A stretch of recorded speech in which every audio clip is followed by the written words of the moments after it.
నెల్లూరు జిల్లాలో మేకపాటి కుటుంబం మరోసారి ప్రజాసేవలో ముందంజ వేసింది.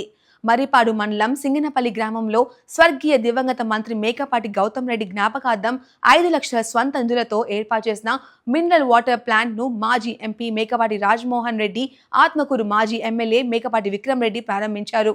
ఈ సందర్భంగా జరిగిన సభలో హై లెవెల్ కెనాల్ భూములపై అవకతవకలు జరిగాయని ఆరోపణలు గుప్పించారు. అలాగే కూటమి ప్రభుత్వంపై తీవ్ర విమర్శలు చేశారు. రాష్ట్ర అభివృద్ధిలో మాజీ ముఖ్యమంత్రి వైఎస్ జగన్మోహన్ రెడ్డి పాత్రను గుర్తు చేస్తూ పలు కీలక వ్యాఖ్యలు చేశారు. అవకాశం ఇచ్చారు కాబట్టి మీ అందరికీ మళ్ళీ ధన్యవాదాలు. మాకు కూడా అవకాశం ఇచ్చి ఈ మంచి కార్యం చేశారు కాబట్టి మాకు నిజంగా చాలా సంతోషంగా ఉంది. అందుకే నాన్నగారు డిసైడ్ చేశారు ఏంటంటే ఈ సంవత్సరం అంటే ప్రతి సంవత్సరం మన ఆత్మకూరు నియోజకవర్గంలో కనీసం 20 వాటర్ ప్లాంట్ అన్నా పెట్టించేటట్టు ఐడెంటిఫై చేసి సంవత్సరానికి 20 అన్నా పెట్టించే బాధ్యతగా తీసుకుంటామని చెప్పి నిర్ణయం తీసుకుంటాం.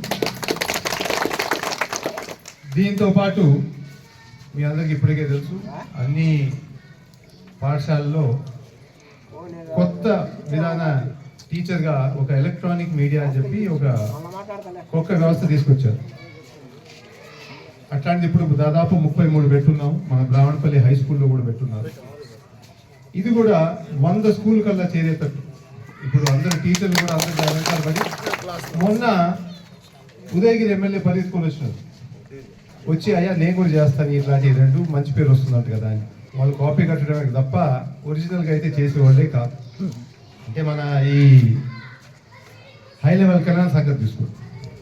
అసలు ముందు రాజశేఖర రెడ్డి గారితో మాట్లాడి నాన్నగారు దాని మేనిఫెస్టోలో పెట్టించింది.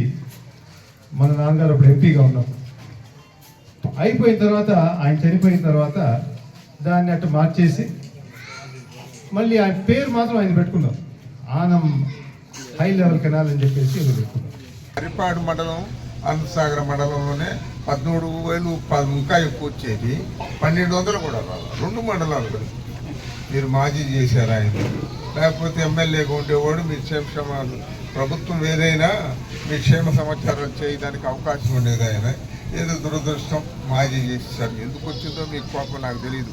మర్రిపాడు మండలంలో కోపం ఎందుకు వచ్చిందో, అనంతసాగర్ మండలంలో కోపం ఎందుకు వచ్చిందో, ఆత్మకూరు టౌన్లో కోపం ఎందుకు వచ్చింది, అసలు నియోజకవర్గంలో కోపం ఎందుకు వచ్చిందో నాకు తెలియదు. కానీ మరి ఆయన మీద వచ్చింది, ఆ జగన్మోహన్ రెడ్డి మీద వచ్చింది, ఎవరి మీద వచ్చిందో పాపం తెలియదు. కానీ ఎంత గొప్పగా తిరిగాడండి ఆయన. ప్రతి ఊరు ప్రతి ఇంటికి తిరిగినాడు.